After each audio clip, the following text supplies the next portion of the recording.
Hey, how's it going, guys? Mr. Boss for the win here, and in today's GTA 5 video, we're going to be taking a look at 15 things you need to know before you end up buying the Ubermacht Zion Classic when it arrives in Grand Theft Auto Online, and also a reason why this is one of the weirdest and strangest cars added in the Diamond Casino and Resort update.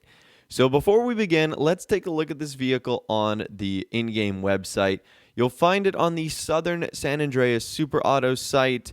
And you can see that it's actually the second most expensive of the drip feed, coming in at $812,000. It is a two-seater sports classic. And as you might have guessed, this is a predecessor to the regular Ubermacht Zion, which is a vehicle we've had in the game since day one. And based on real-life cars, it looks like it's more closely related to a 1980s BMW 6 Series, something like an E24. So this is a really cool car, and a lot of people are going to like this. But there's like one really odd thing about this vehicle, and when we get to it, I'll show it to you. But it's a lot of fun. So anyways, let's quickly take a listen to the engine sound and the interior.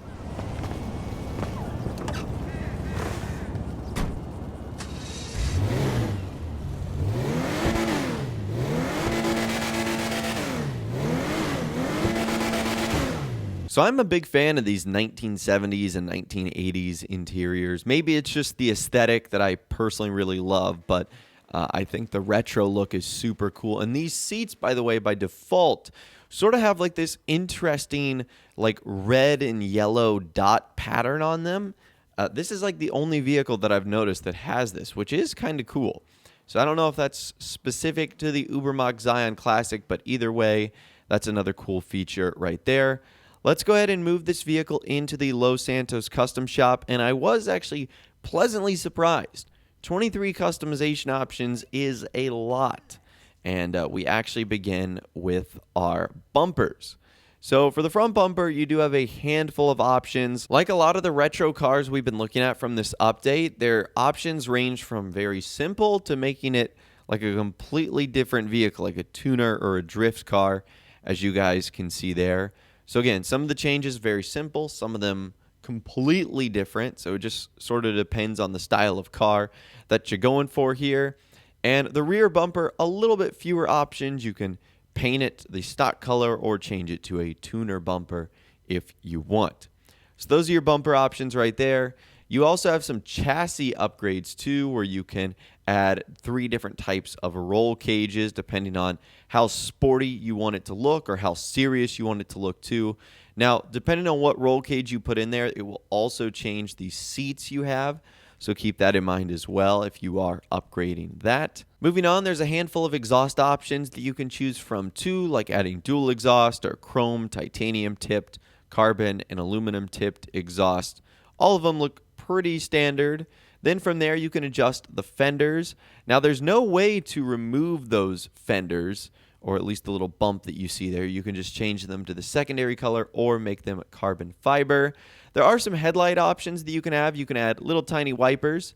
You can also add headlight tape if you want to, which I think looks kind of funny. From there, you've got some hood options, and there's a handful of them. Again, you can make them pretty simple, like just adding carbon fiber, or you can add these giant intakes that make the vehicle look pretty crazy, in my opinion. And you can even completely remove the hood too, which does look pretty funny.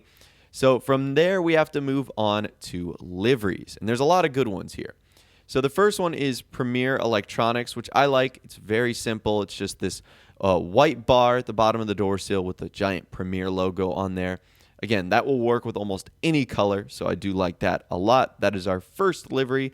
The next livery is Redwood Racing, and as you would expect, Redwood Racing is going to have your traditional red and light blue and cream colors, and I like this one. It sort of takes up the middle, like 50% of the car. Then you've got Redwood cigarette logos on the front and the back. I like that one a lot. The next one is Borracho Beer, which puts this like red stripe down the side of the car and then the Borracho logo on the side, roof, and the hood of the car. I can't really say I love this one all that much. Maybe it was the color of the car I had, but I'm just not a huge fan. The next one after that is Ubermacht, and I actually like Ubermacht. It's this like set of orangey yellow white stripes. And on the hood, you get like another similar design with the Ubermacht logo right there too. Again, it's simple, but it does enough to add some nice color to the vehicle. The next one is Estancia Cigars, which is a simple enough design. You've got these two thin red stripes with the Estancia logo on the side and this giant crown on the hood and the roof and the trunk. It's an interesting one. I can't really say if I love it or hate it. The next one is where things take an interesting twist.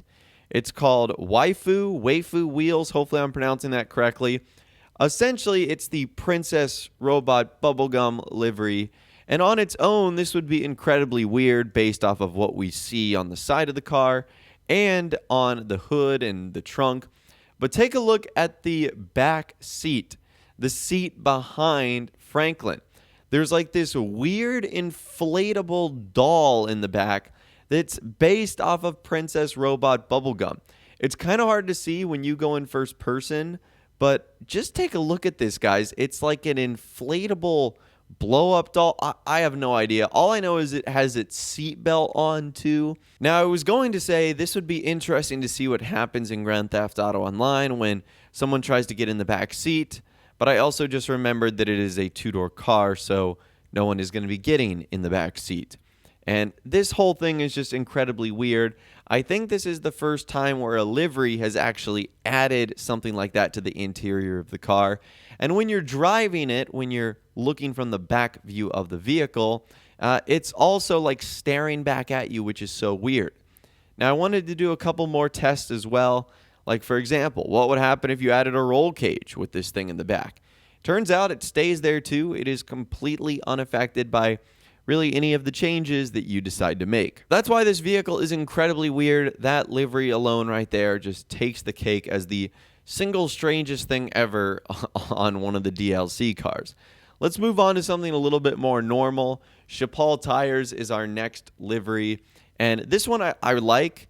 I think you would need a good color to go along with it. It's like the three stripes of green and the Chapal logo. The one thing I don't like about this livery is the random sponsorships on the side, like the 16, Premier, ThriftX, and Wiz. Just seems kind of random. I'm fine with the Arrow sponsorship on the hood, but I can't say I really love the others. But that is Chapal Tires. From there, you've got Douche Rally, which is the douche beer brand. This one really doesn't add anything other than the logos and some sponsorships on the side. So I think this one would be a little bit more exciting if it had a more fun color on there. I just had the stock gray that my vehicle spawned in with. So maybe if there was a more fun color on there, this vehicle livery would be a little bit better. I really like this next one, though, Pizvazer Beer. I like the colors and the design of it. It's sort of like this pale red and white sort of arrowy stripes going along the front, side, and back of the car. I like it for whatever reason. I don't know why. I can't really explain it. And the final one I absolutely disgust. It's Faux Rust. So basically fake rust. I think this looks not great in my opinion. It just looks like the car is covered in a dusting of chocolate, which I'm not really a fan of. But anyways, those are your liveries right there. Again, some pretty strange and weird ones, that's for sure. So anyways, let's move on now that we've got our liveries established. We need to move on to the respray of this car. So your primary color is going to affect the entire body of the vehicle, as you can see the changes I'm making right here. And the secondary color is going to affect any secondary options you've added. And by default, it's going to change that like thin stripe on the side of the car, which I actually decided to make chrome because I felt like it fit the aesthetic of my vehicle just a little bit better. Now from there, we need to move on to roof options. There's an antenna, there's a roof luggage, there's a primary roof spoiler, which actually doesn't give you a traction bonus, believe it or not, even though it says it is a spoiler. From there, we've got skirts. There's actually 10 different skirt options, which is crazy. You can add some simple designs all the way to crazy drift skirts and a whole lot more. Now, after that, we've actually got our spoiler, and this is where you will receive a traction bonus. And some of the things are very normal, like, ducktail spoilers. Others are literally adding a set of luggage, which will still give you a traction bonus as well. So Some very interesting design options right here.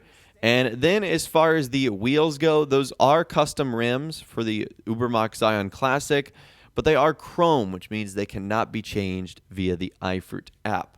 So unfortunately, you won't be able to modify their color. So now that we've got this outside of the Los Santos custom shop, let's take a look at how all the doors and the hoods open. The hood opens on sort of like a reverse hinge, which I always find to be kind of interesting, where instead of opening towards the car, it opens away from the car. The trunk obviously opens, and the driver and passenger side doors open as well. Now, let's take a look at the headlights on this vehicle. Unfortunately, even with an extra set of headlights on the bumper, the brights just make the normal set of lights brighter. So this car doesn't take advantage of any other lights on the vehicle that are present. It just uses the ones that are there by default. So now let's get this vehicle out on the road and sort of test how it kind of feels. And it does have like a snappy feel. Remember, this is basically just the classic version of an already fun car in the game, the Ubermacht Zion. Now, again, do I think this vehicle is going to be taking on the likes of the Turismo Classic and the Infernus Classic and vehicles like that? The short answer is no. I don't believe that at all. But this is a really fun car to drive. I mean, whether you make it a simple variant like the one that I made, or whether you make it into more of a tuner or a drifting car, there's options to do whatever you want, but no matter what look you make for this vehicle, it really isn't going to be competitive in the sports classic category. It just feels a little bit sluggish and slow for me, and it's a little bit awkward to control. But overall, it is still a really fun vehicle to own. And I'm sure that if you guys are buying this car, you aren't necessarily buying it because you want to be the fastest in these sports classic races. You're going to be buying it for the strange liveries or unique customization or whatever the case is. But anyways, that's all the information that I've got for you guys in this video today. That is 15 things you need to know before you end up buying the Ubermacht Zion Classic, and why this is one of the weirdest and strangest vehicles in the entire game. But anyways, I'd love to hear from you guys in the comments down below. When this vehicle does arrive in Grand Theft Auto Online, are you going to be buying this, or are you going to be staying away from it? Again, let me know your thoughts, opinions, and more in the comments down below. If you did go to enjoy this video, though, a like rating would of course be awesome. And remember to subscribe if you guys are new or you want to stay up to date on all the latest GTA 5, casino news, info videos, and more. And ring that notification bell as well. Sometimes YouTube just doesn't work, and if you ring that bell, you'll always be guaranteed to be notified when new videos arrive. But of course, as always, guys, thank you all so much for watching. Take care, and I'll see you guys in the next video.